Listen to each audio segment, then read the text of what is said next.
Mehnat shartnomasini bekor qilish asosan 3 ta yo'nalishda bo'ladi. Xodimi tashabbusi bilan, ish beruvchining tashabbusi bilan va kelishuvga asosan. Xodim tashabbusi bu ariza yozdi, bo'ldi, shundoq ketdi.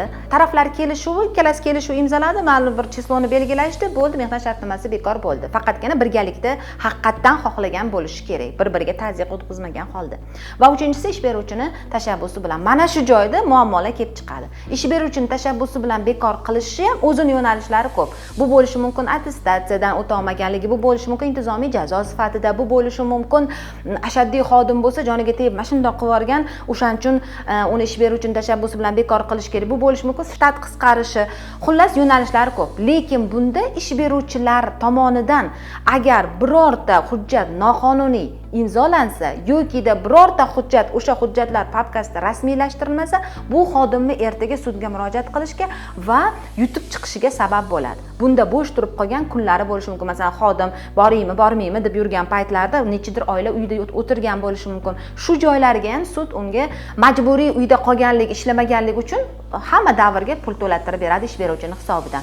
Va bunda xodim sudga berganligi uchun hech qanaqa chiqimdor bo'lmaydi, ya'ni davlat boji to'lamaydi. Va agar o'sha davrda xodim kasal bo'lib yana nimadir bo'lgan bo'lsa, buni ma'naviy moddiy zararini ham ish beruvchidan undirishi mumkin.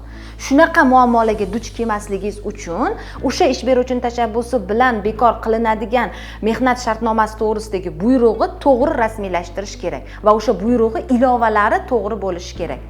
Dalolatnomasi ham, tushuntirish xati ham, kasb uyushmasidan ruxsat olinishi ham, majlis bayonnomasi ham, xullas hammasi to'g'ri rasmiylashtirilsa, siz hech qachon na mehnat inspeksiyasining oldida, na sud oldida, na adliya vaziriga xatga yozishdan qat'iy nazar xodim siz yutib chiqa olasiz. O'zingizni pozitsiyangizni yaxshi himoya qila olasiz. Agar xodim sifatida bu hujjatlar qanday bo'lishini bilmoqchi bo'lsangiz yoki ish beruvchi sifatida bu hujjatlarga ega bo'lmoqchi bo'lsangiz, kommentariyda plus qoldiring va sizga mutlaqo bepul gayd sovg'a qilaman.